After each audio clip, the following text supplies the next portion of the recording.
जी नौ दुर्गा देवी मैया की जय। नवरात्रि का तीसरा दिन देवी चंद्रघंटा माता को समर्पित होता है। ऐसा माना जाता है कि माता रानी की विधिवत पूजा करने से शुभ फल की प्राप्ति होती है।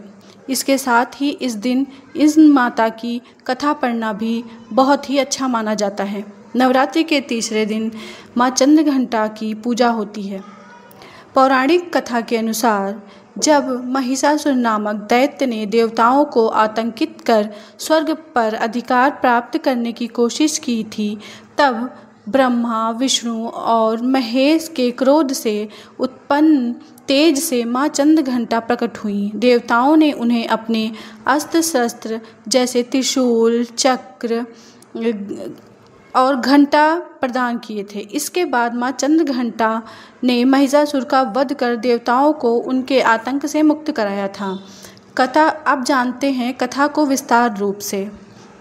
दैत्यों का आतंक। महिषासुर नामक दैत्य ने देवताओं को परेशान करना शुरू कर दिया था और स्वर्गलोक पर अपना राज्य स्थापित करना चाहता था। दूसरा, देवताओं की गुहार। जब देवताओं को महिषासुर के इरादे का पता चला तो वे चिंतित हो गए और भगवान ब्रह्मा, विष्णु और महेश के पास सहायता मांगने गए। तीसरा, तेज से जन्म। तीनों देवताओं ने देवताओं की व्यथा सुनी और क्रोधित हुए। उनके क्रोध से एक दिव्य और शक्ति ऊर्जा उत्पन्न हुई, जिससे देवी माँ चंद्रघंटा का प्राकट्य हुआ। अस्त्रों का समर्पण।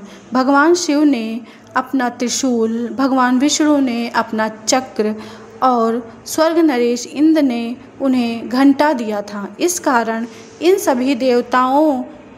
इसी प्रकार सभी अन्य देवताओं ने भी माँ चंद्रघंटा को अपने अपने अस्त्र शस्त्र प्रदान किए। महिषासुर का वध। माँ चंद्रघंटा ने देवताओं के आदेश पर महिषासुर को युद्ध के लिए चुनौती दी और उसका वध कर दिया। इस प्रकार उन्होंने तीनों लोकों को महिषासुर के आतंक से मुक्त कराया था। माता की कथा और पूजा करने से व्यक्ति के अंदर का भय समाप्त हो जाता है। इसके साथ ही शत्रुओं पर विजय प्राप्त होती है और इसके साथ ही जिसकी कुंडली में शुक्र की स्थिति मजबूत होती है, व्यक्ति के कुंडली में शुक्र की स्थिति भी मजबूत होती है। माँ चंद्रघंटा को कौन कौन से रंग पसंद है? माँ चंद्रघंटा का जो प्रिय रंग है वो है लाल, पीला दोनों माना जाता है, क्योंकि पूजा के दौरान इन रंगों के वस्त्र और फूल अर्पित किए जाते हैं।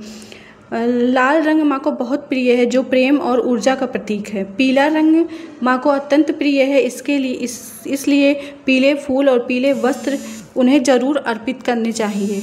माँ चंद्रघंटा को भोग में क्या क्या चढ़ाना चाहिए? माँ चंद्रघंटा को भोग में विशेष रूप से दूध से बनी मिठाइयाँ या खीर या केसर की खीर, पेड़े का भोग लगाना चाहिए। आप उन्हें शहद, पंचमेवा, लौंग, इलायची भी अर्पित कर सकते हैं। यह भोग चढ़ाने से माँ प्रसन्न होती है और भक्तों को मानसिक, शारीरिक और आर्थिक कष्टों से मुक्ति मिलती है। माँ को दूध से बनी चीज़ें बहुत ज़्यादा पसंद है। माँ को शहद का भी भोग लगाना बहुत ही अच्छा होता है। माँ को बहुत ही प्रसन्नता प्राप्त होती है। बोलो चंद्रघंटा मैया की जय। बोलो चंद्रघंटा मैया की जय। जी नौ दुर्गा देवी मैया की जय।